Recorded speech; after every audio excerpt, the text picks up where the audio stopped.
Chapter 36 of Mansfield Park by Jane Austen.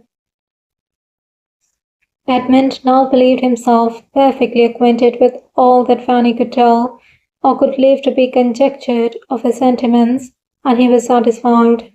It had been, as he before presumed, too hasty a measure on Crawford's side, and time must be given to make the idea first familiar, and then agreeable to her.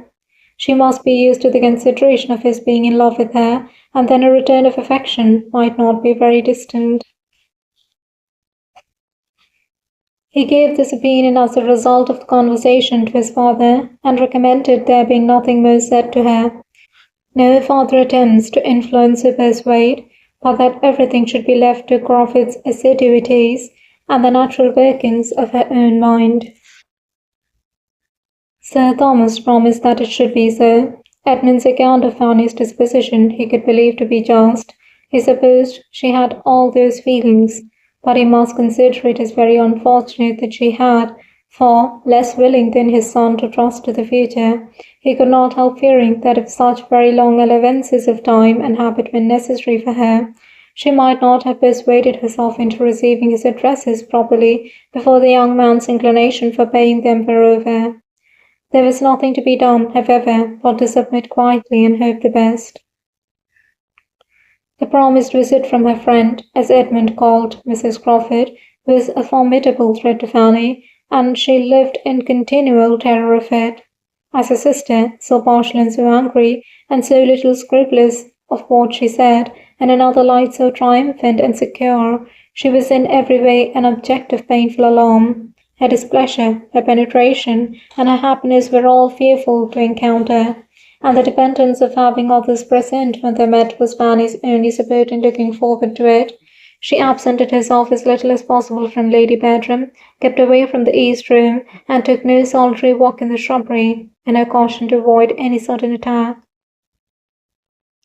She succeeded. She was safe in the breakfast-room, with her aunt, when Miss Crawford did come, and the first misery over, and Miss Crawford looking and speaking with much less particularity of expression than she had anticipated, Fanny began to hope there would be nothing worse to be endured than a half-hour of moderate agitation.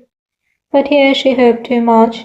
Miss Crawford was not the slave of opportunity. She was determined to see Fanny alone, and therefore said to her tolerably soon, in a low voice, "I must speak to you for a few minutes somewhere." Words that Fanny felt all over her, in all her pulses and all her nerves. Denial was impossible. Her habits of ready submission, on the contrary, made her almost instantly rise and lead the way out of the room. She did it with wretched feelings, but it was inevitable. They were no sooner in the hall than all restraint of countenance was over on Miss Crawford's side. She immediately shook her head at Fanny with arch yet affectionate reproach, and taking her hand, seemed hardly able to help beginning directly. She said nothing, however, but, "Sad, sad girl, I do not know when I shall have done scolding you," and had discretion enough to reserve the rest till they might be secure of having four walls to themselves.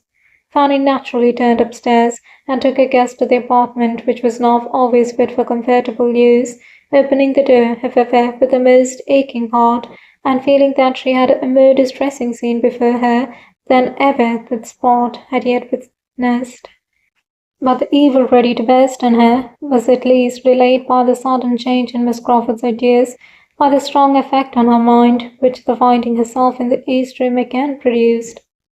"Ah!" she cried, with instant animation. "Am I here again? The East Room! Once only was I in this room before."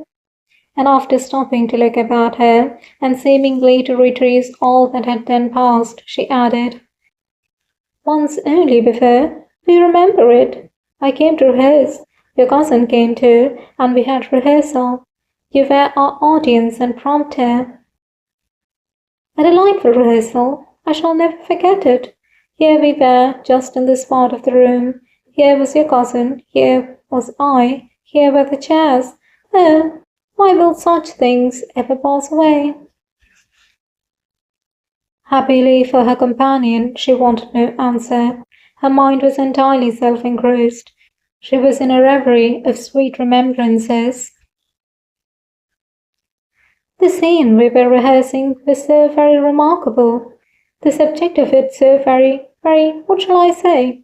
He was to be describing and recommending matrimony to me. I think I see him now, trying to be as demure and composed as Anhalt ought, through the 2 long speeches. When 2 sympathetic hearts meet in the married state, matrimony may be called a happy life. I suppose no time can ever figure out the impression I have of his looks and voice as he said those words. It was curious, very curious, that we should have such a scene to play. If I had the power of recalling any one week of my existence, it should be that week. That acting week. Say what you would, Fanny, it should be that, for I never knew such exquisite happiness in any other. His sturdy spirit to bend as it did. Oh, it was sweet beyond expression. But alas, that very evening destroyed it all. That very evening brought you a most unwelcome uncle. Oh, Sir Thomas, I was glad to see you. But Fanny, do not imagine I would now speak disrespectfully of Sir Thomas, though I certainly did hate him for many a week. No, I do him justice now. He is just what the head of such a family should be. Nay, in sober sadness, I believe I now love you all. And having said so, with a degree of tenderness and consciousness which Fanny had never seen in her before, and now thought only too becoming, she turned away for a moment to recover herself. "I've had a little fit since I came into this room, as you may perceive," said she presently, with a playful smile. "But it is over now, so let us sit down and be comfortable, for as to scolding you, Fanny, which I came fully intending to do, I have not heart for it when it comes to the point." And embracing her very affectionately, "Good, gentle Fanny, when I think of this being the last time of seeing you, for I do not know how long, I feel it quite impossible to do anything but love you." Fanny was affected. She had not foreseen anything of this, and her feelings could seldom withstand the melancholy influence of the word "last." She cried as if she had loved Miss Crawford more than she possibly could, and Miss Crawford, yet farther softened by the sight of such emotion, hung about her with fondness, and said, "I hate to leave you. I shall see no one half so amiable where I am going. Who says we shall not be sisters? I know we shall. I feel that we are born to be connected, and those tears convince me that you feel it too, dear Fanny." Fanny roused herself, and replying only in part, said, "But you're only going from one set of friends to another. You're going to a very particular friend." "Yes, very true. Mrs. Fraser has been my intimate friend for years, but I have not the least inclination to go near her. I can think only of the friends I am leaving. My excellent sister, yourself, and the Bertrams in general. You have all so much more heart among you than one finds in the world at large. You all give me a feeling of being able to trust and confide in you, which in common intercourse one knows nothing of. I wish I had settled with Mrs. Fraser not to go to her till after Easter, a much better time for the visit, but now I cannot put her off. And when I have done with her, I must go to her sister, Lady Stornoway, because she was rather my most particular friend of the two, but I have not cared much for her these 3 years." After this speech, the 2 girls sat many minutes silent, each thoughtful. Fanny meditating on the different sorts of friendship in the world, Mary on something of less philosophic tendency. She first spoke again. "How perfectly I remember my resolving to look for you upstairs and setting off to find my way to the East Room without having an idea whereabouts it was. Well, I remember what I was thinking of as I came along, and my looking in and seeing you here sitting at this table at work, and then your cousin's astonishment when he opened the door at seeing me here. To be sure, your uncle's returning that very evening. There never was anything quite like it." Another short fit of abstraction followed, when, shaking it off, she thus attacked her companion. "Why, Fanny, you are absolutely in a reverie, thinking, I hope, of one who is always thinking of you. That I could transport you for a short time into our circle in town, that you might understand how your power over Henry is thought of there. Oh, the envyings and heart-burnings of dozens and dozens, the wonder, the incredulity that will be felt at hearing what you have done. For as to secrecy, Henry is quite the hero of an old romance, and glories in his chains. You should come to London to know how to estimate your conquest, if you were to see how he is courted, and how I am courted for his sake. Now, I am well aware that I shall not be half so welcome to Mrs. Fraser in consequence of his situation with you. When she comes to know the truth, she will, very likely, wish me in Northamptonshire again. For there is a daughter of Mr. Fraser, by a first wife, whom she is wild to get married, and wants Henry to take. Oh, she has been trying for him to such a degree. It isn't quite as you sit here. You cannot have an idea of the sensation that you will be occasioning, of the curiosity there will be to see you, of the endless questions I shall have to answer. Margaret Fraser will be at me for ever about your eyes and your teeth, and how you do your hair, and who makes your shoes. I wish Margaret were married, for my poor friend's sake, for I look upon the Frasers to be about as unhappy as most other married people. And yet it was a most desirable match for Janet at the time. We were all delighted. She could not do otherwise than accept him, for he was rich, and she had nothing. But he turns out ill-tempered and exigeant, and wants a young woman, a beautiful young woman of 25, to be as steady as himself. And my friend does not manage him well. She does not seem to know how to make the best of it. There is a spirit of irritation which, to say nothing worse, is certainly very ill-bred. In their house I shall call to mind the conjugal manners of Mansfield Park in each other respect. Even Dr. Grant does show a thorough confidence in my sister, and a certain consideration for her judgment, which makes one feel there is attachment. But of that I shall say nothing with the Frasers. I shall be at Mansfield forever, Fanny. My own sister is a wife, Sir Thomas Bertram is a husband, are my standards of perfection. Poor Janet has been sadly taken in, and yet there was nothing improper on her side. She did not run into the match inconsiderately. There was no want of foresight. She took 3 days to consider of his proposals, and during those 3 days asked the advice of everybody connected with her whose opinion was worth having, and especially applied to my late dear aunt, whose knowledge of the world made her judgment very generally and deservedly looked up to by all the young people of her acquaintance, and she was decidedly in favour of Mr. Fraser. This seems as if nothing were a security for matrimonial comfort. I have not so much to say for my friend Flora, who jilted a very nice young man in the blues for the sake of that horrid Lord Stowaway, who has about as much sense, Fanny, as Mr. Rushworth, but much worse looking, and with a blackguard character. I had my doubts at the time about her being right, for he has not even the air of a gentleman, and now I am sure she was wrong. By the by, Flora Rose was dying for Henry the First winter she came out. But were I to attempt to tell you of all the women whom I have known to be in love with him, I should never have done. It is you, only you, insensible Fanny, who can think of him with anything like indifference. But are you so insensible as you profess yourself? No, I see you are not. There was, indeed, so deep a flush over Fanny's face at that moment as might warrant strong suspicion in a predisposed mind. Excellent creature! I will not tease you. Everything shall take its course. But, dear Fanny, you must allow that you were not so absolutely unprepared to have the question asked as your cousin fancies. It is not possible that you must have had some thoughts on the subject, some surmises as to what might be.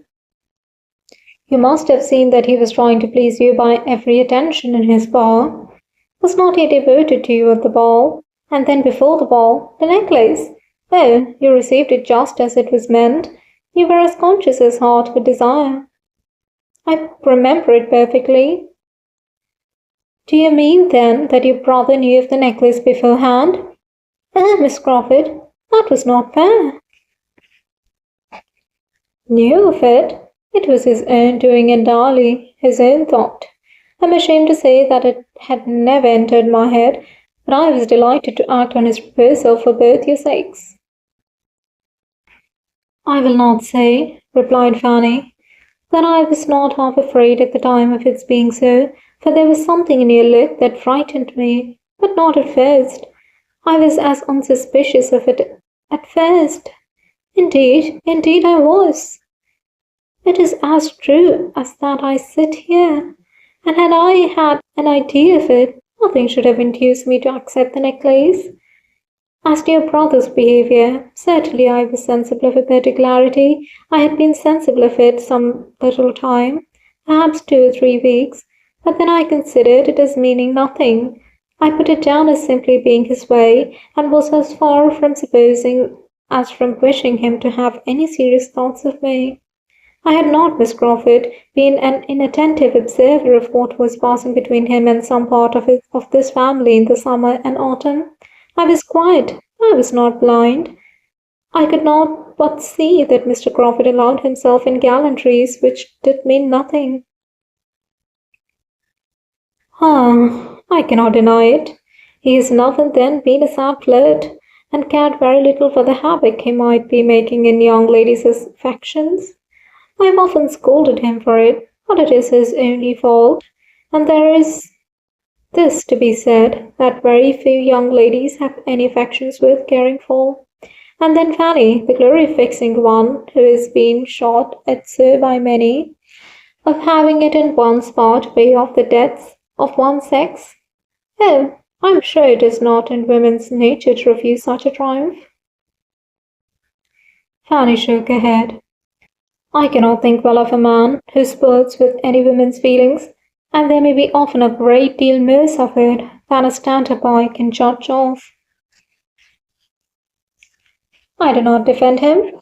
I leave him entirely to your mercy, and when he has got you at Everingham, I do not care how much you lecture him. But this I will say, that his fault, liking to many girls a little in love with him, is not half so dangerous to a wife's happiness as a tendency to fall in love himself, which he has never been addicted to. And I do seriously and truly believe that he is attached to you in a way that he never was to any woman before, that he loves you with all his heart, and will love you as nearly forever as possible. If any man ever loved a woman forever, I think Henry will do as much for you. Fanny could not avoid a faint smile, but had nothing to say. I cannot imagine Henry ever to have been happier, continued Mary presently, than when he had succeeded in getting your brother's commission. She had made a sure push at Fanny's feelings here. Oh, yes, how very, very kind of him. I know he must have exerted himself very much, for I know the parties he had to move. The Admiral hates trouble, and scorns asking favours, and there are so many young men's claims to be attended to in the same way, that a friendship and energy, not very determined, is easily put by. What a happy creature William must be! I wish we could see him. Poor Fanny's mind was thrown into the most distressing of all its varieties. The recollection of what had been done for William was always the most powerful disturber of every decision against Mr. Crawford, and she sat thinking deeply of it till Mary, who had been first watching her complacently, and then musing on something else, suddenly called her attention by saying, I should like to sit talking with you here all day, but we must not forget the ladies below, and so good-bye, my dear, my amiable, my excellent Fanny, for though we shall nominally part in the breakfast parlour, I must take leave of you here. And I do take leave, longing for a happy reunion, and trusting that when we meet again, it will be under circumstances which may open our hearts to each other without any remnant or shadow of reserve. A very, very kind embrace and some agitation of manner accompanied these words. I shall see your cousin in town soon. He talks of being there tolerably soon, and Sir Thomas, I dare say, in the course of the spring, and your eldest cousin, and the Rushworths, and Julia.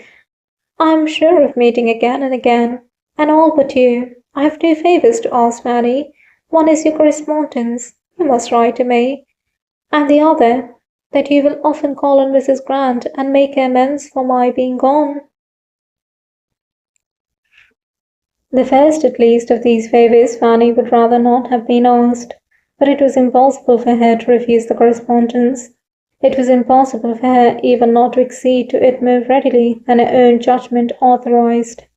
There was no resisting so much apparent affection. Her disposition was peculiarly calculated to value fond treatment, and from having hitherto known so little of it, she was the more overcome by Miss Crawford's. Besides, there was gratitude towards her for having made their tea to-day so much less painful than her fears had predicted. It was over, and she had escaped without reproaches and without detection. Her secret was still her own, and while that was the case, she thought she could resign herself to almost everything. In the evening there was another parting. Henry Crawford came and sat some time with them, and his spirits not being previously in the strongest state, her heart was softened for a while towards him, because he really seemed to fail. Quite unlike his usual self, he scarcely said anything. He was evidently oppressed, and Fanny must grieve for him, though hoping she might never see him again till he were the husband of some other woman. When it came to the moment of parting, he would take her hand. He would not be denied it. He said nothing, however, or nothing that she heard, and when he had left the room, she was better pleased that such a token of friendship had passed. On the morrow, Crawfords were gone. End of chapter 36.